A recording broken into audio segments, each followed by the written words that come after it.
Welcome everyone to the Infertility Feelings podcast, where we are in the middle of a disagreement. Wow. About the World Cup. No. I personally think that people care about the World Cup. Jesse, on the other hand. Doug, this is going to make me look bad. So we already know which way the argument is going. I'm winning. I think that you care about the World Cup, and the average listener of our podcast is actually not the average. High number of people that listen to our podcast is women. And I'm not saying that there isn't out there that don't care, that do care. I'm saying they are. I just don't think they care as much as you. I'm saying that they do. I think the World Cup is big enough. The World Cup is big enough to be cared for. I don't think the average woman who listens to our podcast cares that much about the World Cup. Is there people out there that didn't even know the World Cup was happening that are listening to this podcast? And you are a hype guy. Today is the start. USA is playing in the World Cup literally today. What's amazing about you, Doug, is you are a hype guy. You like soccer, but you're not like the biggest soccer person in the world. You can make hype. Yeah, I'm more of a player, you know? Do you know where that's from? Anyone? No? I'm more of a player, you know? The Office. Oh. Maybe no one understands anything that I care about. That's possible. That could be possible. No, you are a hype guy. What's so funny is you are athletic in skateboarding and surfing and all this stuff. That is something that you like really care about and are really good at. But you can make that like the World Cup is coming. And I know it is a big deal. I know it's the world and we enjoy it and we're going to get margaritas and tacos after this. I understand. The World Cup. The world, I understand it's the world. I just think that you also especially can make hype out of anything. But it's also very true that Americans don't care that much about the World Cup. You're hyped of the change of the season when it goes from winter to spring to summer to whatever, which is so funny because in Southern California, it like drops 10 degrees. Like you can make hype out of anything. So you love the hype. There's this trend online of British people, Scottish people, anyone, Italian people coming over to the United States for the World Cup, and it's their experience of America for the first time. So it's like someone, goes and gets like a big gulp and they're like, oh my gosh, like I get the hype. It's so weird.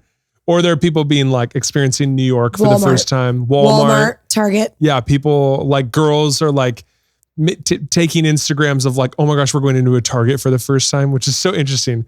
But I love it. I was watching one of them and they said that the amount of people that they encounter in America and they say, we're here for the World Cup. They don't even know what they're talking about. Right. That's what I'm saying. Not even that they're like, oh, I didn't realize the World Cup had started. They're like, what's the World Cup? Not even a clue of the largest soccer tournament of all time. Yeah. The average, I would think, American, especially woman, would not be as aware. I could be 100% wrong. I actually feel like women would be more clued into soccer. I know that sounds crazy. I do think they would be. I think it's the average American dude who like only watches football or basketball. Maybe. And there is like the women's soccer team in USA is like getting so much play. Yes. No pun intended.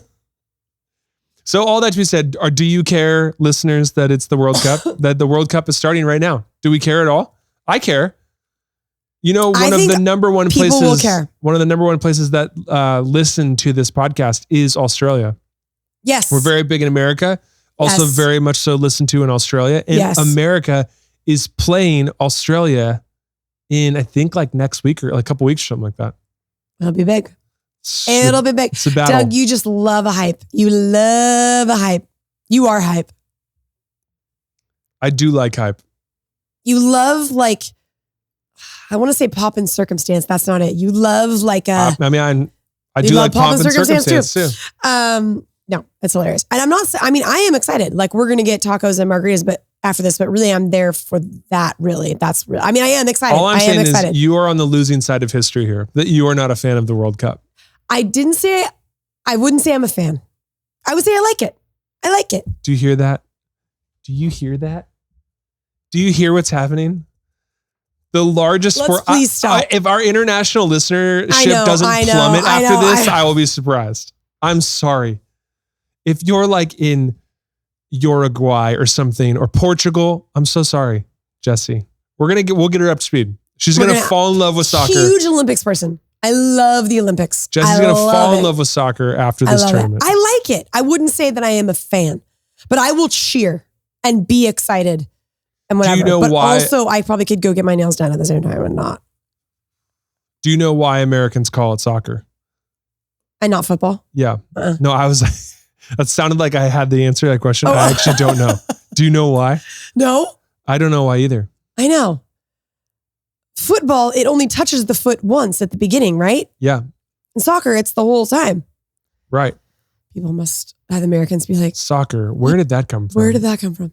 Today we are talking about the Mom Club. The Mom Club. What do we mean by the Mom Club? Jesse, what do you mean by the Mom Club? If I was to define what the Mom Club is, and I say club on purpose, and I think this is why people say club. A club feels, what was that say? Like invite only. Okay. That's what a club feels like to me. Yeah. Like you can't. Like an insider's club. Like an insider's thing. It feels like you have to have something to get a part of the thing. Like a soccer club. Bring it back to yours. Wow. How dare you? How dare you? Soccer club. You have to play soccer to be in it. Yeah. So it's like, it is something that it feels like there has to be invitation. You have to have something or be invited to something to be able to do it. And then it's the Mom Club. So it's when you're struggling with infertility, it's the people that have kids that are moms. And yeah. And they feel like a club. Is that what you're saying? It feels like a club. Well, especially if you are in a friend group and you are the only one that doesn't have kids, and then all of your friends have kids, it does kind of feel like it's a club. Like, oh, they're in the Mom Club. They can now talk about poopy diapers and birthday parties and go to parks and do all these kid activities. And they're a part of this thing that I am not a part of. Yeah. And when you're struggling with infertility and you want a kid so bad, that is so painful. Because it's like, it feels like it's invite only and you're trying, spending all this money, this blood, sweat, and tears, emotions, your spirituality, your, zeal for life to get a child, and you're trying to get it and you're trying to get it and you're trying to get the ticket and you're trying to get the ticket and you can't get it. It feels like they are all in this club together, even if they're not even meaning to. I could even see this happening with someone who, if they're in a friend group and all the friends know that there's one friend struggling, there's just a thing where you get parents, mom club, dad club, whatever, mom, dads together, where they just talk about their kids a lot. They just talk about their kids. It's like this thing to connect on when you have kids, even if you don't have kids the same age. Right. Maybe you did have kids that same age, or maybe you had this or had that or whatever. Do you think it's like they get it? It becomes the thing that you talk about. Like, oh, you get this topic, so let's talk about it. Yeah, so even someone, it's painful in all of it, but I could see when in a friend group how difficult that is, even if their friends don't know that they're trying to struggle with infertility, that is painful. But I also could see it, even if all the friends know that there's a friend struggling with infertility, to not, when you get together, to talk about your kids. Mm-hmm. And then to be like, oh, whoops, we just talked for an hour about our kids and our birth stories and how much Johnny pooped. And, oh, I went to solid food at this time and bleh, or whatever it is. And it's like, oh, there's this one person that hasn't spoke at all because they have nothing to give to the conversation. So it's just painful. It just feels like they have this ticket. They're in the movie theater. They paid the ticket. They're in the comfy seats, drinking the dry martinis. What's that called? The movie theater? You can get whatever. And you're outside. And you're just like, I want to get in. I want to get in. I want to get in. Do you think the Mom Club... That was the oddest definition, by the way. You just asked me to define it. And, there was 500 tangents attached to that. I think you did great. I have a question because as you were explaining it, it sounds annoying. If you're not in the Mom Club or if you're outside the Mom Club, are you annoyed with the Mom Club? Yes. What is it about it that's annoying? It feels like they have the easy connection. What do you mean? They have the easy connection and they have this thing. And not only is easy connection, it's easy to connect and go places and just be around each other more. If they have 2 toddlers and you don't, they're going to the zoo and you're not, you know? So it's frustrating. And I even asked a lot of people on our Instagram. Whoa, okay. Anyone can read this. God, this is like chicken scratch. But like on our Instagram, and they kind of said like what it feels like. Yeah, what does it feel like? What's the highlights? The highlights are you feel left behind. You feel like they have something and you don't. I like this wording. I don't like this wording. This is really sad, but I like the way that this is worded, is beyond isolating. So it's not just isolating. A lot of people put lonely. It's like not just isolating. It's beyond isolating. Yeah. It just feels so painful. You feel invisible, the unfair. It feels very unfair, which is where that frustration can build. A lot of people said this, which I was kind of actually surprised at this answer. You feel like you haven't adulted yet. They've adulted and you haven't. Like the mom club is where the adults are? Yes. It's like the adult table? Yes. And you're still at the kids' table. Yeah. Angry, unworthy of relationships. That's a sad one. Yeah. Respected less. And this was my add-on. I added this on because this is what I felt. The biggest case of FOMO you can ever have. Just FOMO. Yeah. Just they're having all the fun and you're like, I'm not invited. Yeah. It's just really hard. Easy connection. I feel like that probably is interesting. What do you mean they have an easy connection in that when people get together, that's just what they talk about? Or is it like, what do you mean by that? Easy connection? It's low hanging fruit. When you're both moms, it feels like you can just talk about your kids, which is so funny because I could go on a complete tangent about how I think that actually is like not good in some scenarios, because I ask people all the time that are moms, like, how are you? And they answer about their kids. They don't actually answer about them. Right. And I've stopped a few people and I've go, you actually didn't answer about you. You answered about your kids. Like, so I think it's just like you ask them, how are you doing? And they're like, well, okay, I'm doing okay. Johnny's in a sleep thing. Yes. And I'm not trying to attack this, that like people shouldn't do this or like it's all horrible or all whatever. It's just, it's very easy to connect when you have this thing in common. For guys, I feel like I see this all the time. You're a Laker fan. So am I. Yeah. Let's just talk about the Lakers. It's like a thing that is just easy to connect on. And then socially, it's socially and busyness and schedule, it's easy to connect. If you have a 2-year-old and this person has a 2-year-old, there you go. And you're on the same schedule.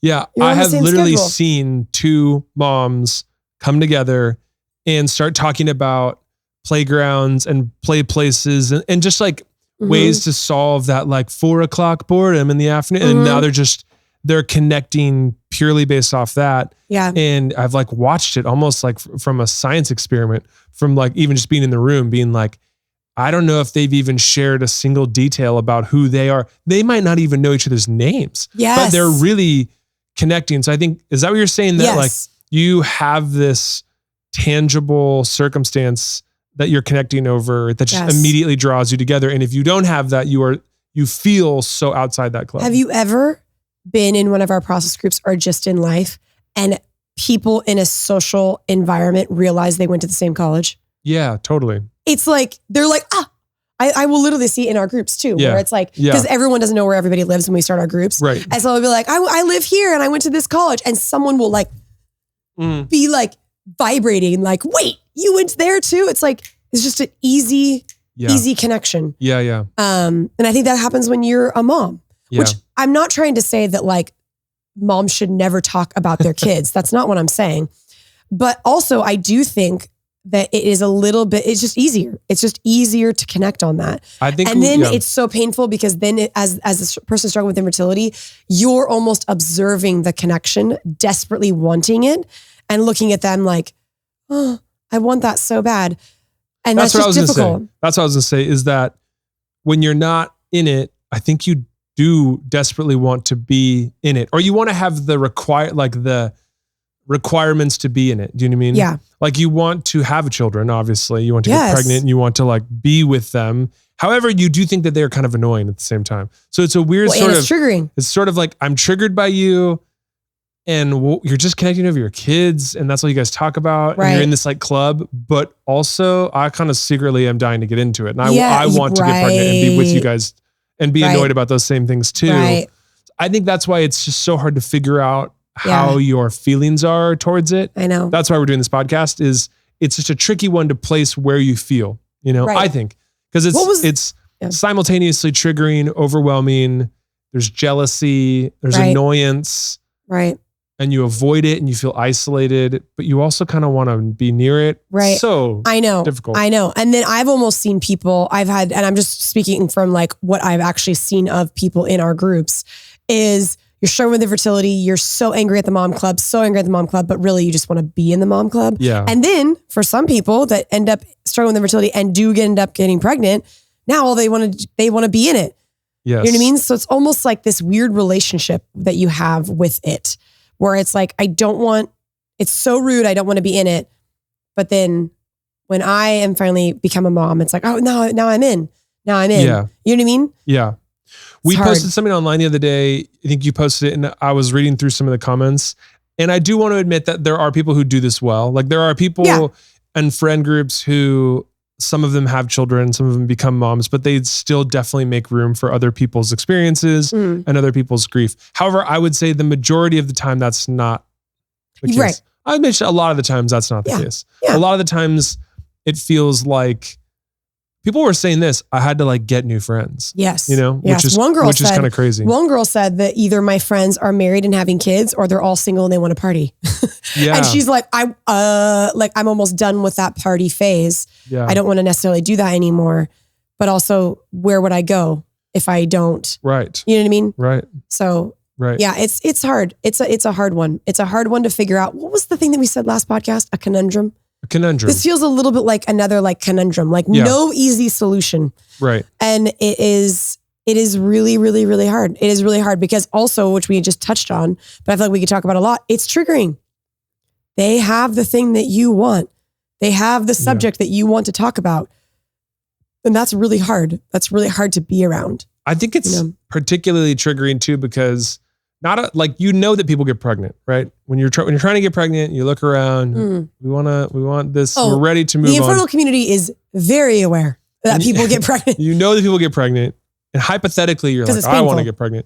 Right. It's another thing to see that person that you grew up with forever get pregnant. Right, I know. And then hang out with the other people that you grew up with and do fun, cool stuff that parents do, that you're dying to do. Yeah. That's another pain. Because hypothetically, you're like, yeah, right, we know people get pregnant. But then you see like Jamie, I don't know, it's a fictitious person, or like Eric get pregnant. And then now they're doing the like baby announcement thing. And like they're at a coffee shop with their stroller. And you're like, oh, it just hits so much harder. Right. Because it's contextualized to you. I could be at this coffee shop. Mm-hmm. I could have a baby and go to that thing. Or what if it's your two best friends? Yeah, like they're going, I would be the third. I would be the third and we would be going to the beach that all the babies like. Right. And I would be, so it's like when it gets contextualized and it feels like a mom club forms within your very friend group. Right. I think that's when it becomes this deeply triggering sort of developmental trigger. And they're making memories. Yeah. You just probably made memories with them all through college, all through young marrieds, all through high school, all through this. And now they're off like making memories without you. Like that is extremely painful. That is extremely painful. And then they're all in happy, maybe bliss baby land. To quote Frank from My Father the Bride. Like they're... Let's see. I think you picked up an accent halfway through that sentence. No, it's Frank. In the Father the Bride too. When he's like, welcome to Babyland, it's fine. But then you also don't want to be the downer. It's like they are all like living in this bliss of, maybe new babies or having children or whatever. And then it's just like you, where it's like still sad. Yes. Still over here having a hard time. That's really hard to connect to. That's really hard to connect with. I think of the movie Pitch Perfect. You know the movie Pitch Perfect? Are you kidding me? Who's the guy who's course I know arguably probably the best, love that movie. The best probably musician. That movie I'm a fan of. Maybe not the World Cup, but that. Who's the guy who's arguably like probably the best singer of all of them? Ben Platt. Ben Platt. He wants so bad to be in the trebles. The Treble Makers. The Treble Makers. Yeah. And then no, the Trebles. Here Comes Treble. So I think it's the Troublemakers. I think it's the Troublemakers. Yeah. Forgive me. Great name for an a cappella group, the Troublemakers. Right. But he wants to be in so bad. And then they all do those tryouts and no one selects him. Yes. And then they have the party. That party. And then he can hear them singing. Yes. And then he's in his dorm room.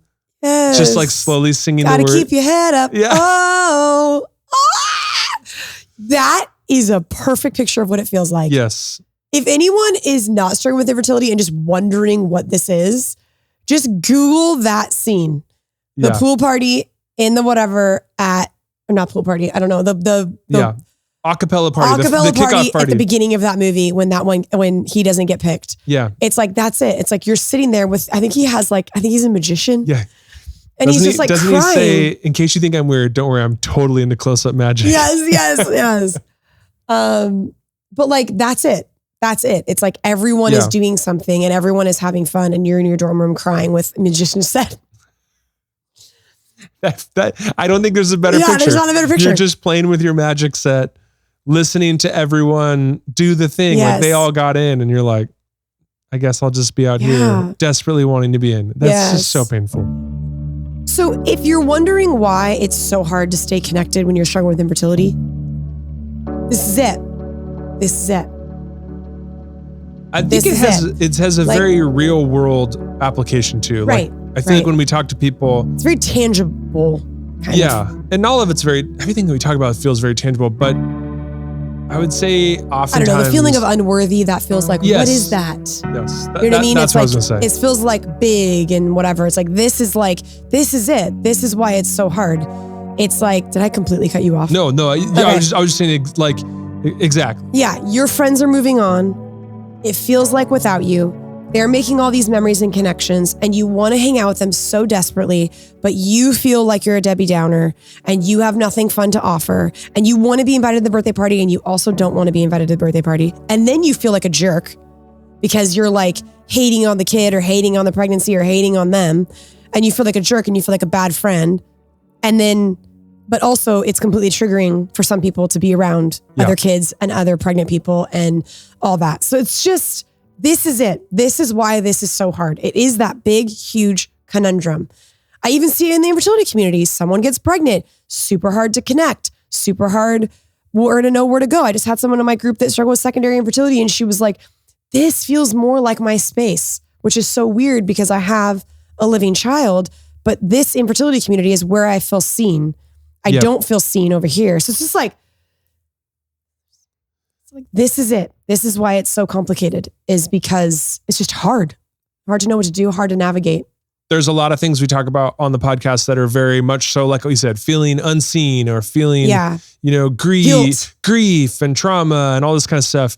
And then there's the very real reality. Say you grew up with friends named Kayla and Amanda, and Kayla and Amanda and I went to college together. Kayla and Amanda and I, we all dated at the same time and we went to all these games together and it was fun and we did this. And then we were all bridesmaids in each other's weddings. And Kayla and Amanda and I, we all got married around the same time. And then now Kayla and Amanda are pregnant and they're going to the baby beach this Saturday. And if I had a baby, I would be going with them. Like, it's just very real. It's just the pain of that is very tangible. Like you feel that. And I hate that. And especially with things like social media. Oof. Maybe they didn't invite you. And there could be 100 different reasons that you weren't invited. They didn't think you wanted to come because you don't have kids, but not even trying to be mean. You've told them you don't want to come. They don't know you're struggling, whatever. And then you see something like that. Like you see them all at Baby Beach or you see them all at like the zoo or whatever. And that is just like. Or you follow, or you're kind of closely friends with another person named Brittany. Right. And you follow Brittany on social media and Kayla and Amanda didn't post about it. But Brittany said, guess who I ran into at the baby beach? And then they're all there sitting and talking while their kids play. And you're just like, cool. Daggers to my heart. Daggers to my heart. And it literally is like, I feel like I'm having like a visceral reaction. I'm like, like it's so painful. That is so painful. And it's so hard to not have that strain your relationship. How do you not let that strain your relationship? Yeah. And how do you not feel like I feel completely left out, but also I don't want to go either. Mm-hmm. Like, cause it would be such a massive triggering place. Maybe you don't want to go either. Like, it's just this weird thing. It's hard. It's so hard. You just gotta keep your head up. Oh. And he's just like, with his like the thing that you shove in your sleeve, the like, whatever. You gotta keep your head up. Oh, you can let your hair down. Hey. My voice is like shot. I have a thought that I've been thinking about when it comes to this topic. Do you want to start try that sentence again? I have a thought when it comes to this topic. When I knew we were going to do the mom club, I got interested in the concept of identity, and I was looking at research when it comes to identity, and specifically with infertility. I think we covered that in the research that we did with Chapman University. Dr. Brennan Peterson did a great job of pulling out some of that concept of searching for meaning in life and all that kind of stuff. And I'll post some of this research that we found. But I think that what's happening is developmental. I think behind the scenes of that story that we're sharing, of finding out your friends went to the beach and you weren't there, is a developmental feeling of feeling left behind, or feeling like you didn't develop or something like that, you know? I think... Well, Brandon calls it a developmental disruption. Did I totally steal your line? No. I think oftentimes becoming a parent... Infertility is developmental disruption. Right. Well, I think oftentimes becoming a parent becomes an identity level event.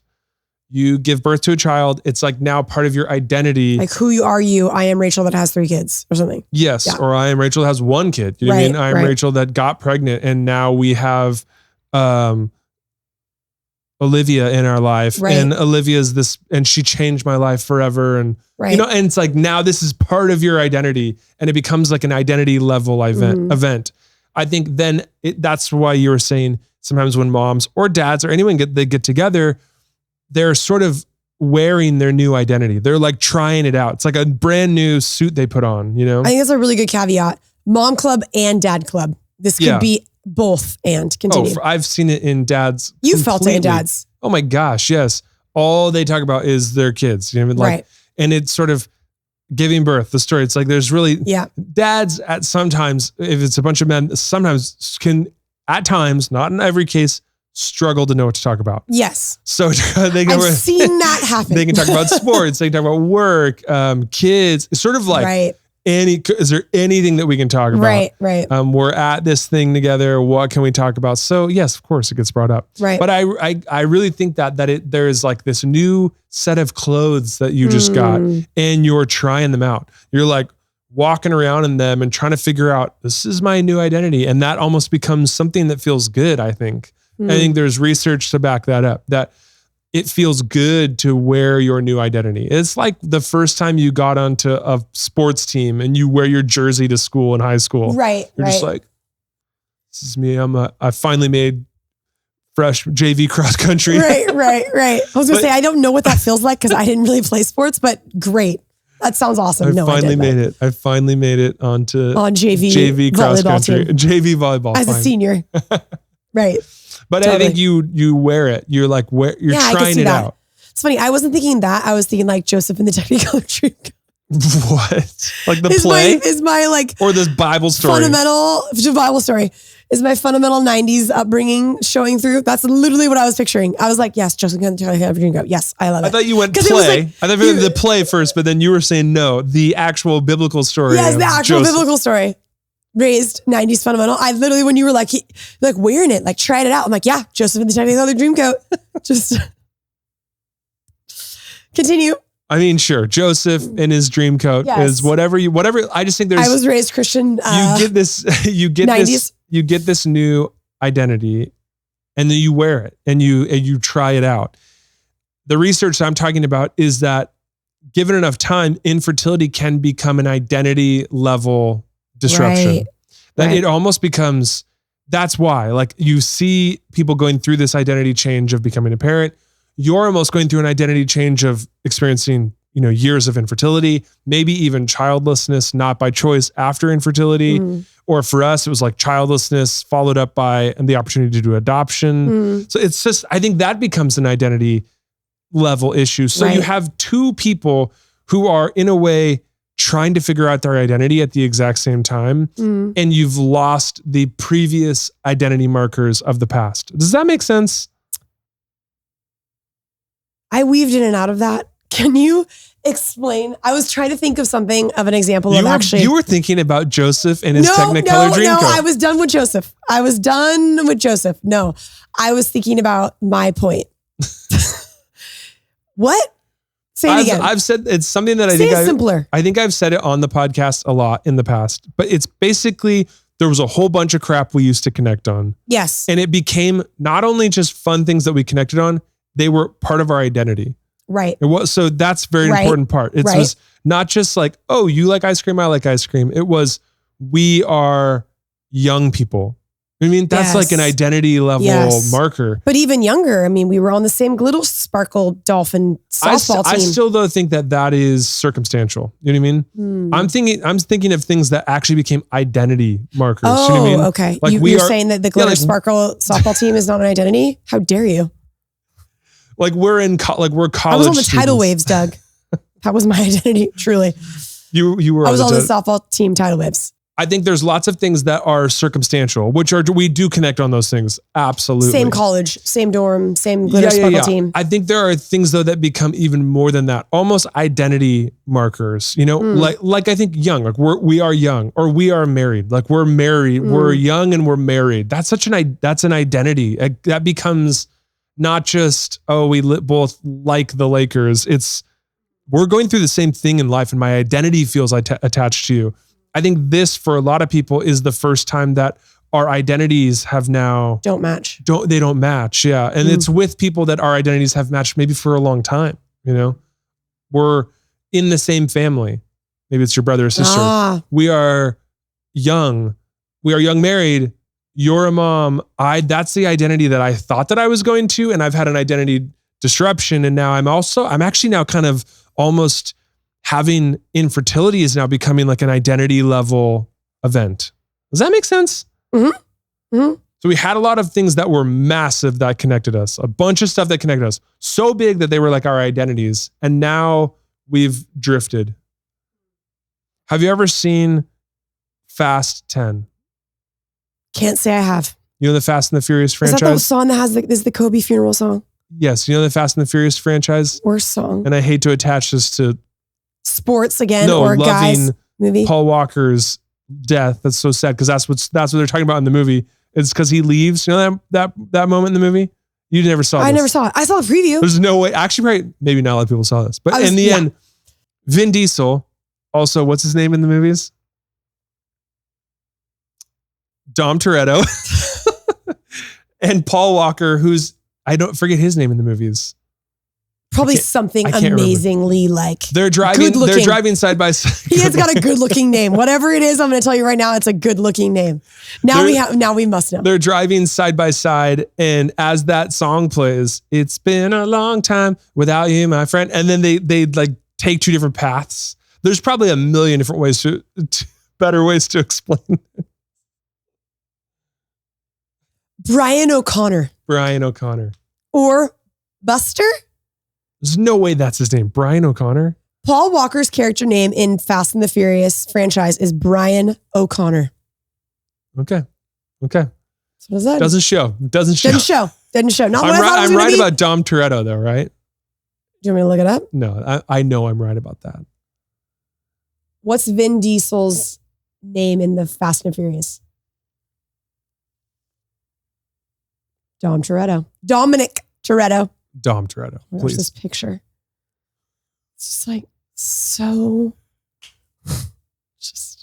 There has got to be a million better ways to explain what I'm saying, but all that's happened is it's like an aerial shot of two cars driving, and they just drive off. What are we talking? They drive off in two different paths, and it's like they're going in two different directions. Yes, I think that's the identity level worry that is happening in this scenario. That's why I think the Mom Club. Our Pitch Perfect example was better. That one's still good. That one's good.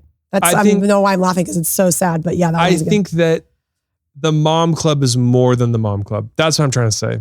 I think the fear is that it's more than the Mom Club. It's more than that just like, oh, my friends are in this club that I can't get into. It's, are we different people now? Do I like, and our identities? Are you saying though, I'm actually genuinely asking, are you saying that's not true? I'm saying it's a worry that like, are our identities shifting away from one another? And will we be able to recover? Will I ever, like, will my identity ever be that? Right. Will I ever identify as like, will my identity be that I'm a mom or a dad? And what will it mean if my identity can't be that I'm a dad? Like, or if I just keep going. So I think that's the existential dread that the person is feeling. It's more than just, oh, they got to have fun. It's a deep worry about the future of your identity. It's true. And that's what Dom Toretto teaches us. That's it. That's it. That's his lasting effect on the world. That's it. If someone's identity has changed and your identity maybe has changed too, that's really hard. That's hard to connect on. Yeah. As you just said that, I don't want it to sound like hopeless or scary or anything like that. Right. I don't think it's impossible to stay connected. And if I've had any like lasting message, I think on this podcast or with the groups that we run, it's that I say this a lot, and I hope that people start to or get this. Actually hear you for the first time. I'm sure they have. Is that infertility gives you this opportunity to do stuff that you just did not ask to do. Yeah. It's like too soon. I didn't want to do this. Yeah. It's like going in and you're like, I would like a cheese sandwich. And they're like, well, we only have meat pot sandwiches. Roast. And you're like, well, I don't want that right now. That's not what I wanted. I just want, or like, I want some chips and salsa. And they're like, well, we only have steak. And you're like, I don't want steak. I want chips and salsa. Right. You know, you're like, that's not what I was doing right now. That's the weirdest example again. I was going to say, I always want steak. I'm off my game. I don't know what sandwich. I'm cheese slipping. Sandwich. I'm slipping.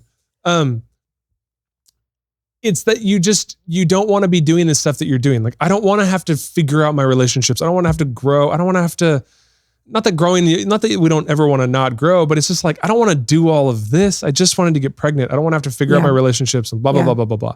Yeah. And I think part of that is, I don't want to have to make sense of my changing identity and unite friendships over changes in identity right now. And work really hard at it. That's like difficult mental health, psychological, like needs-based communication. That's like deep work.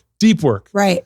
And you're just trying to get pregnant, and now you've been presented with this thing and this opportunity to do this deep challenge is a great word. This challenge to do deep work. Yeah. Like, I wanted to get pregnant and now I'm challenged to do deep work. Right. No, thank you. Can I just say something? I just wanted to give a caveat, if any, first is, can I give an example of how I still feel this way? But it has to do with that we have children. So we have adopted children. So I just wanted to say that if anyone wants to like pause and not listen to this part or something, I don't think it will be very triggering, but this is something that I still deal with as an adopted mom. And I feel like we've actually gotten a few new listeners from our video. Yes. So I just wanted to quickly even just say that like Doug and I struggled with infertility for, 10 years. Did one IUI, one IVF. They both didn't work. We only had one embryo at the end of our IVF cycle and implanted it and it didn't work. And then we adopted and did one private adoption and then went into being foster parents. And we have teenage kids now who were adopted.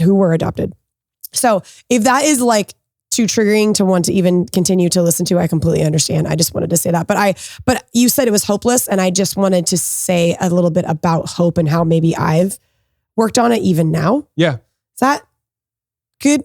No one can agree or disagree with you. So whatever, just... I need the camera to go like this. Jesse, it's okay. Well, I feel like we try to be really sensitive, even with, I think maybe some people in the infertility community would be like, you have adopted children. It's a little bit different, but like, I just always want to be sensitive, and we don't talk about that part a lot and actually our lives of what we're dealing with now. Yeah. But I feel like this actually is prevalent. Yeah. What I experience now. I feel like being left out of the mom club and those feelings that are there is what I'm almost still working on to this day. So I wonder what you're going to say, because I want to say something about that too as well. If you want to pause us, should we give him a pausing stance? 1, 2, 3, pause. So I feel like you said the thing about feeling hopeless. And And I really like that how you said, like, I went in wanting a steak, but you gave me chips and salsa, which, Doug, you got to have a better example besides two things that are phenomenal. Hello. It's like you asked for a steak and they gave you bologna. There you go. That's a better example. I really like that. I think if I'm trying to think about my own life and how I am dealing with this, of like, I still deal with this. I still deal with the feelings of being around a bunch of moms and feel like I don't fit. How so? I do not have a birth story of both of my children. I do not know their first words. I do not know when they took their first steps. I don't know. I never breastfed them. I couldn't name them. All these things. So this is something that still comes up for me. Of still, like, I have to not one down myself or not one up myself when I'm in that kind of scenario. I thought you were going to say that our kids are so much older. And our kids are so much older than a lot of people in our even lives that we have connections with, that are our friend group. They all have a lot of younger kids. They all just, started having children later. Or whatever. I don't know, they had children later. When we ended up doing adoption, when we did adoption, I can hear my best friend listening to this and be like, you called me old. I'm not calling you old. I'm just saying, like, it's just how it worked out. Yeah. Our kids are older than every single kid that we hang out with. Almost. Yeah. When we did adoption and foster care, an 18-month-old came to live with us, and then an 8-year-old came to live with us. Right, so right. We have kids who are like entering high school. Right. All of our friends have kids who are in grade school. Right. So there's even someone said that on Instagram the other day of like, we're in a different spot. Like they're older and we're younger. Right. For our case, it's like oddly switched. Our kids are older. Their kids are younger. It's like, right.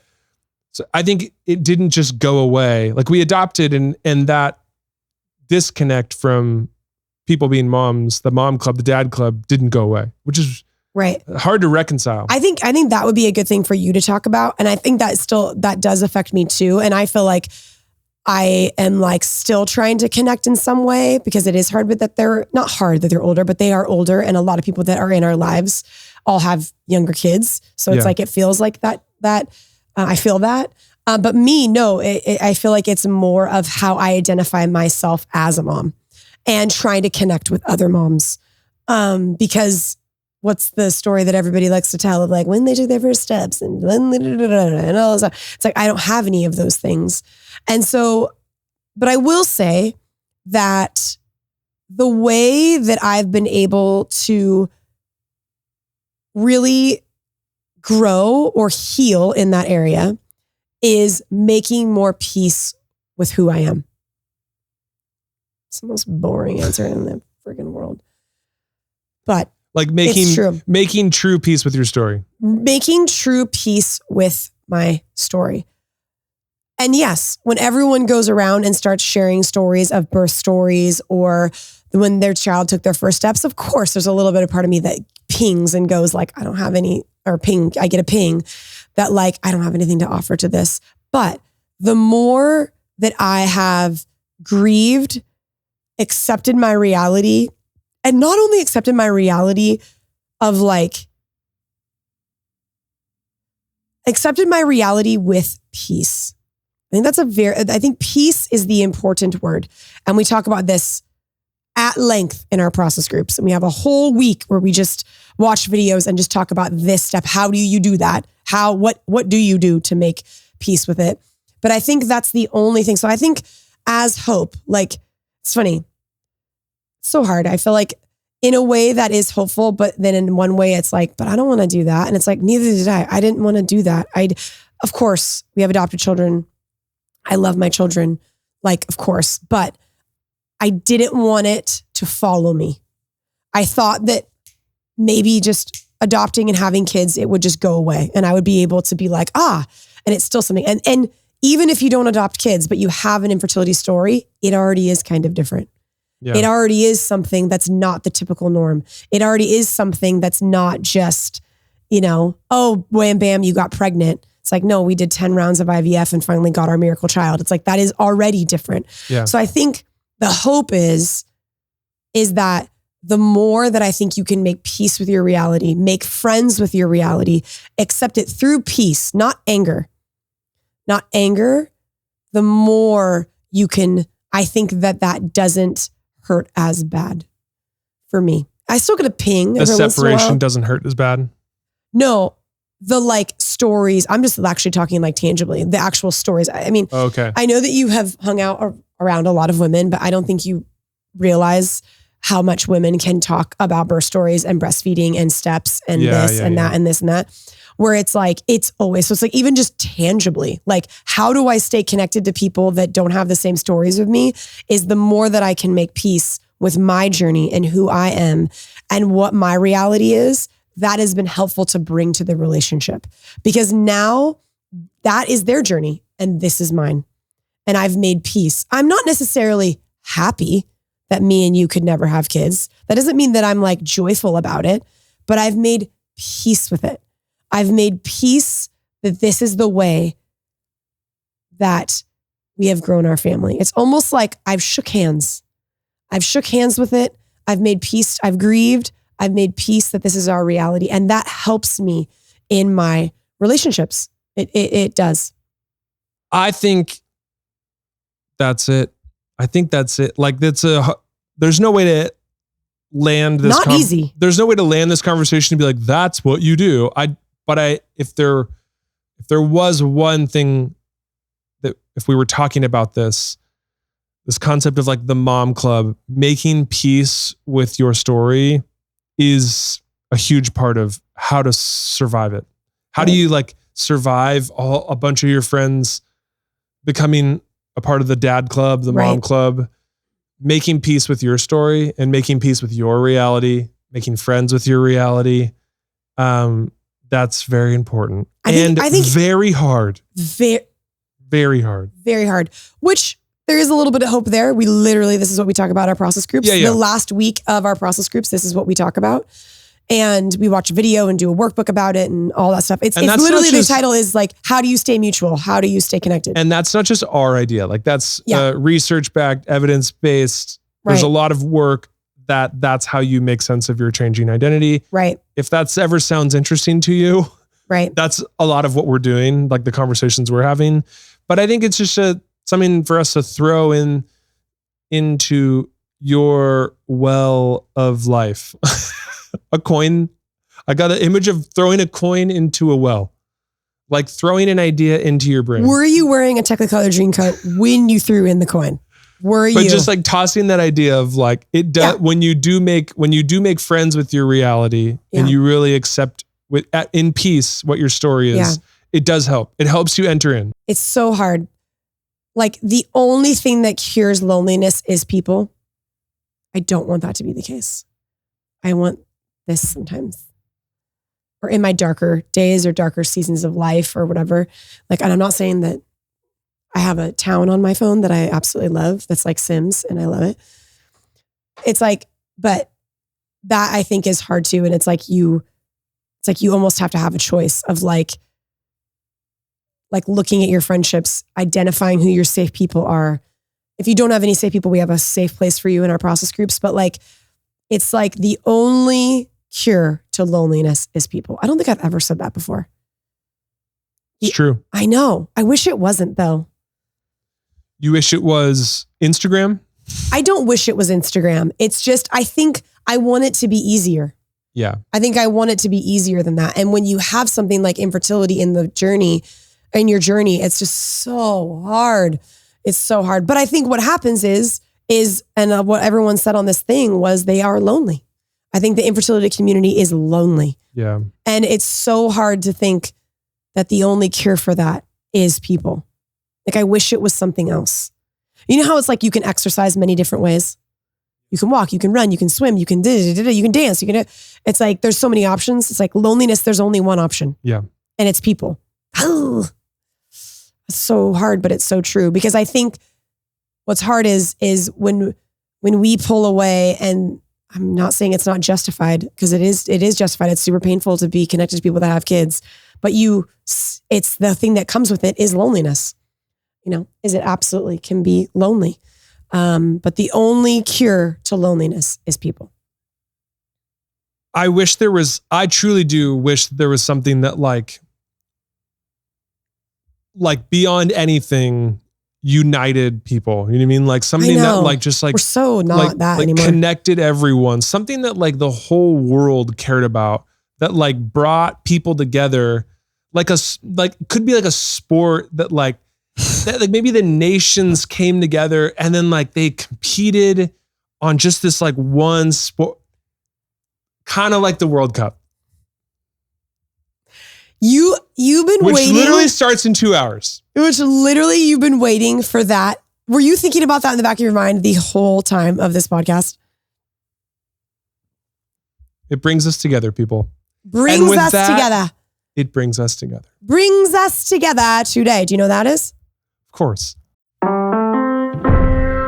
Thank you for listening to the Infertility Feelings podcast. Today's episode is brought to you by Uniquely Knitted, a nonprofit for people who are struggling to get pregnant. If you want to learn more about our groups, support this show, or just get involved, go to uniquelyknitted.org. Thank you for listening. Good night and good luck. I think that's already someone's tagline.